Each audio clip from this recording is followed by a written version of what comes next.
మిత్రులారా, వార్తలు వాస్తవాలు close encounter with SR program అనేది ఎవరో రాసిన వార్తలు కాదు మిత్రులారా.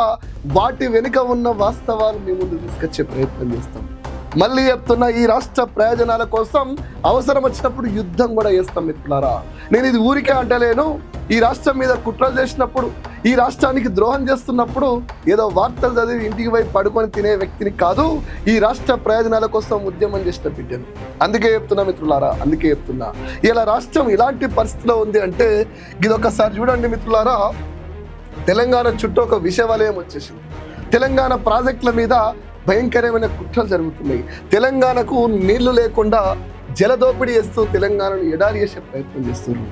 అందుకే చెప్తున్న మిత్రులారా, ప్రాంతమేతరుడు తప్పు చేస్తే ప్రాంతం నుంచి తరిమి కొట్టాలి, ప్రాంతమోడు తప్పు చేస్తే ఈ ప్రాంతంలోనే పాతర పెట్టాలనే యాదిని మరొక్కసారి మిగిలిస్తుంది మిత్రులారా. మళ్ళీ చెప్తున్నా, కన్న తల్లి పాలు దాగి రొమ్ము గుద్దిన నీచుల గురించి మీరు విన్నారు కదా.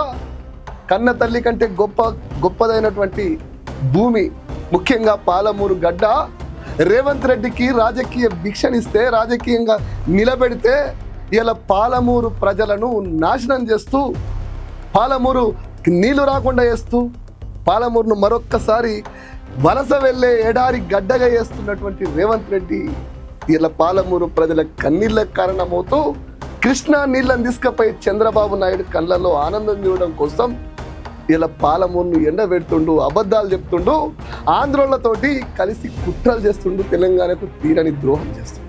అదేందో మీకు చెప్తా మిత్రులారా, మీకు తెలవాలి, వాస్తవాలు తెలవాలి మిత్రులారా. వాస్తవాలు తెలవని ఏ రోజు కూడా మనం యుద్ధం చేయలేం. అసలు వాస్తవాలు ఏంటి ఈ చూడురు మిత్రులారా. చంద్రబాబు నాయుడి కనుసన్నల్లో లొంగిపోయి వంగిపోయి రాష్ట్రానికి ద్రోహం చేస్తుంది. ఇది ఒకసారి చూస్తే మీకు అర్థమవుతుంది. పాలమూరు రంగారెడ్డి పథకానికి 45 టీఎంసీలు చాలు అంటూ డిసెంబర్ 25 నిన్నగాక మొన్న 2025 డిసెంబర్ 13 నాడు కేంద్ర జలశక్తికి రాసినటువంటి ఉత్తర కుమారుడు రేవంత్ రెడ్డి ఈ రోజు కూడా తెలంగాణకి ద్రోహం చేస్తున్నారు. ఇది ఒకసారి చూడండి మిత్రులారా. శ్రీశైలానికి మార్చడంతోనే అసలు సమస్యనట. పాలమూరు అలసత్వానికి కారణం జూరాల నుంచి చేపట్టి ఉంటే ఇప్పటికే పూర్తయ్యేదని రేవంత్ రెడ్డి చెప్తున్నాడు. మిత్రులారా, మన ఊర్లో నీళ్ళు ఎట్లా మీకు సింపుల్గా చెప్తా. ఒక బకెట్లకెంచి ఓ చెంబుతోటి నీళ్ళు తీసుకుంటే ఎట్లుంటుంది, ఒక సంపుల నుంచి బకెట్లతోటి బిందెలతోటి తీసుకుంటే ఎట్లుంటుంది, మీరే ఆలోచన చేయండి.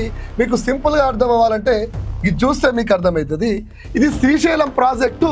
ఇక్కడ 210 టీఎంసీలు ఉంటాయి, ఇప్పుడు 180 దాకా ఉంది. ఇక్కడ పెద్ద ప్రాజెక్టు 215 టీఎంసీలు. ఇప్పుడు ఆయన చెప్పింది ఏంది, జూరాల ఎక్కడి నుంచి తీసుకోమంటుండు విన్నారు కదా, జూరాల నుంచి తీసుకోమంటుండు కదా. ఆ జూరాలలో ఎంత ఉంటాయి, 9 టీఎంసీలు, వాస్తవంగా 7 టీఎంసీలు ఉంటాయి. అంటే ఒక బిందెలో చెంబు పట్టుకొని నీళ్ళు తీస్తే ఎట్లుంటుంది, నీళ్ళు దోసుకుంటే ఎట్లుంటుంది, ఒక సంపులో బకెట్లతోటి బిందెలతోటి తీసుకుంటే ఎట్లుంటుంది. ఏదిగా ఉన్నో తెలివైన వాళ్ళు మీరు ఆలోచించండి.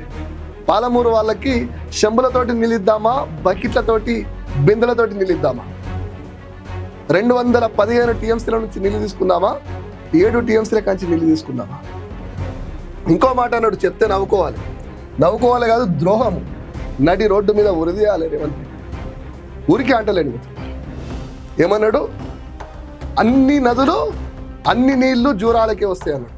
ఆ సన్నాసికి చెప్తున్నా, అన్ని నదులు రావు, తుంగభద్ర ఏడొస్తుంది చెప్పాలి జూరాలకి. తుంగభద్ర 400 నుంచి 600 టీఎంసీలు పోతాయి సంవత్సరానికి. నీ చంద్రబాబు నాయుడికి, నీ అల్లుని ఆంధ్రాకి నిన్ను ముఖ్యమంత్రి చేసిండని చెప్పేసి నీ గురుదక్షిణకి పాలమూరు నాగం చేస్తావా? 10-15 నియోజకవర్గాలకు అందించే నీళ్ళ నాగం చేస్తావా? ఆలోచన చేయాలి మిత్రులారా. ఇంకా చూడండి, పాలమూరు అలసత్యానికి కారణం ఏంటంటే జూరాల నుంచి అంటే రంగారెడ్డి ప్రాజెక్ట్ ఆగిపోయిందంట. మరి ఈయన ఏమనాలి, దీనికి ఎవరు సమాధానం చెప్తారు? నార్లాపూర్ 95% పూర్తయింది డిసెంబర్ 23 వరకు, 2023లో. ఏదుల 100% పూర్తయింది కేసీఆర్ హయాంలోనే. వట్టెం 90% పూర్తయింది కేసీఆర్ హయాంలోనే. కరివేన కూడా పూర్తయింది ఆల్మోస్ట్. దీనికి అనుమతులు లేవని చెప్పి పిట్టకథలు చెప్పింది. 25/1/2019 నాడు అటవీ శాఖ అనుమతి వచ్చింది. 3/9/2021 నాటు కేంద్ర వన్యప్రాణి సంరక్షణ బోర్డు నుంచి అనుమతి వచ్చింది. 7/3/23 కేంద్ర విద్యుత్ నుంచి అనుమతి వచ్చింది. 23 నాడు గిరిజన మంత్రిత్వ శాఖ నుంచి వచ్చింది. 23లోనే 7ల భూగర్భ జల బోర్డు నుంచి అనుమతి వచ్చింది. 23లో 8లోనే పర్యావరణం నుంచి కూడా అనుమతి ఇవ్వచ్చని సిఫారసు కూడా వచ్చింది. నువ్వు పెండింగ్ చేయాల్సింది ఏంది, నువ్వు చేయాల్సింది ఏంది చెప్తే నవ్వుకుంటారు మిత్రులారా. ఎంత దుర్మార్గమైనది అంటే కేసీఆర్ ప్రభుత్వం 2023 వరకే 27,513 కోట్ల పనులతోటి ఎంత చేసింది తెలుసా మిత్రులారా? 27,368 ఎకరాలు ఆల్రెడీ కేసీఆర్ ప్రభుత్వం సేకరించింది. ఇంకా మనకు కావాల్సిందంతా కేవలం 177 ఎకరాలు. కేసీఆర్ 9 ఏళ్లలో ఒక్క పాలమూరు విషయంలోనే 27,368 ఎకరాలు తీస్తే ఈ 2 ఏళ్లలో కేవలం 177 ఎకరాలు కూడా ఈయన సేకరించారు. కేవలం 177 ఎకరాలు కూడా సేకరించారు. ఈయన కేసీఆర్ చేసినటువంటి అభివృద్ధి గురించి నార్లాపూర్ 95%, ఏదుల 100%, బట్టెన్ 95%, కరివేన 100%, ఉద్దండపూర్ దాదాపు 70% పూర్తయింది.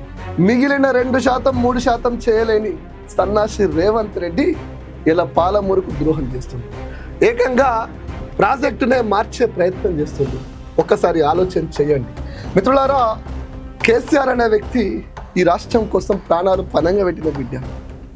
గతంలో ప్రాజెక్టులు అంటే పెండింగ్, గతంలో ప్రాజెక్ట్ అంటే వాళ్ళు చూడపోదు. స్టార్ట్ చేసినప్పుడు ఒక తరం చూడపోవు, ఆ తరం ముగిసినాక ఇంకో తరం చేసేది. కేవలం కొన్ని సంవత్సరాలలో ప్రాజెక్టులు పూర్తి చేసి తెలంగాణ కళను సాకారం చేస్తున్న కేసీఆర్ మీద ఆనాడు మేధావులుగా చెప్పుకునే మూర్ఖులు, పచ్చి రాజకీయ అవకాశవాదులు, రాజకీయ నిరుద్యోగులు, పైసలకు అమ్ముడు పోయిన యూట్యూబర్లు ఆనాడు కేసీఆర్ను దూరం చేసి తెలంగాణకు దూరం చేసే ప్రయత్నం చేశారు. ఆనాడైనా ఈనాడైనా తెలంగాణ కోసం కొట్లాడే ఒకే ఒక్క మోడు కేసీఆర్. మిత్రులారా, తెలంగాణను కాంగ్రెస్ ఎప్పటికీ మోసం చేసింది, తెలంగాణ మీద ఎప్పుడు కుట్రలు చేసింది. మళ్ళీ చెప్తున్నా, గతంలోనే కాదు ఇప్పుడు కూడా కుట్రలు చేస్తుంది, మోసం చేస్తుంది. ఈ లేఖతోటి ఓ స్పష్టత వచ్చింది. 2025 డిసెంబర్ 13 నాడు ఉత్తమ్ కుమార్ రాసినటువంటి లేఖ చూసినాక నాకు ఈ కాంగ్రెస్ పార్టీ ఇక భవిష్యత్తులో కూడా తెలంగాణకు న్యాయం చేయదని తెలిసిపోయింది. ఒక్క కాంగ్రెసే కాదు, నరేంద్ర మోడీ, బీజేపీ కూడా. నా మాట వింటుంటారు బీజేపీ వాళ్ళు. పాలమూరుకి వెళ్ళి నరేంద్ర మోడీ మాట్లాడిన మాటల్ని ఒక్కసారి యాద్ చేయండి. ఎలక్షన్ల ముందు పాలమూరు ప్రాజెక్టు మీద మాట్లాడిన నరేంద్ర మోడీ మాటని ఒక్కసారి యాద్ చేసుకుంటే నరేంద్ర మోడీ పాలమూరుకి చేసిన ద్రోహం బయటపడి. మళ్ళీ చెప్తున్నా మిత్రులారా, దీన్ని పక్కన పెట్టి కొంతమంది ఆఫ్ నాలెడ్జ్ ఫెల్లోలు, ఆంధ్రోళ్ళ ఉచ్చర దాగే లుచ్చాగాళ్ళు కేసీఆర్ సంతకంతో తెలంగాణకు ద్రోహం జరిగిందంట. 2013 ఆ ప్రాంతంలో కిరణ్ కుమార్ రెడ్డి ఉన్నప్పుడు చేసినటువంటి దాని మీద అప్పుడే ముఖ్యమంత్రి అయినటువంటి కేసీఆర్ ఆ రోజు పెట్టిన సంతకము అగ్రిమెంట్ కాదు, లేదంటే ఇంకోటి కాదు, కేవలం ఆ రోజు నడిచే కార్యక్రమం, అరేంజ్మెంట్ మాత్రమే.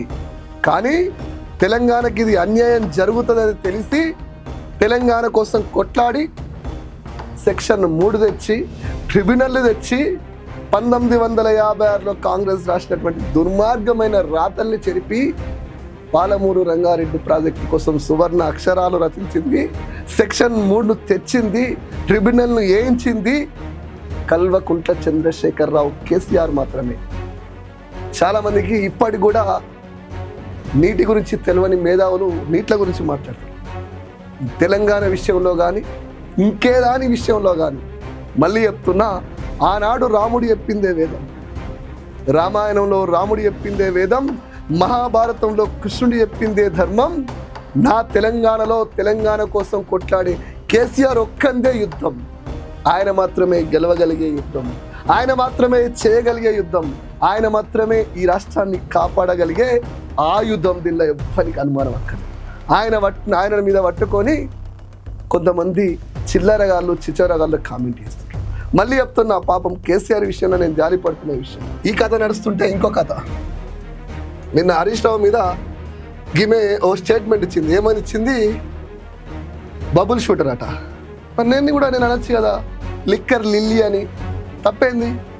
నువ్వు బబుల్ షూటర్ అన్నప్పుడు ఈ రాష్ట్రం కోసం కొట్లాడే వ్యక్తిని పట్టుకుని నువ్వు ఆ మాట అన్నప్పుడు, ఆయన బబుల్ షూటర్ అయినప్పుడు నువ్వు లిక్కర్ లిల్లీ కావా? నీ రౌడీజం బయట కనిపిస్తలేదా? నువ్వు రౌడీ రానివి కాదా?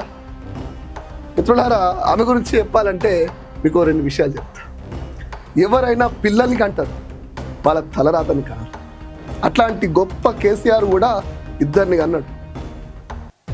పుత్ర కామిష్టి యాగం చేస్తే రాముడు తారక రాముడు పుట్టినట్టు, సాకేతు మహర్షి యాగం చేస్తే శివుని వరప్రసాదమై సుందరి పుట్టినట్టు పిల్లల్ని మాత్రమే కంటారు, వాళ్ళ తలరాతని కాదు.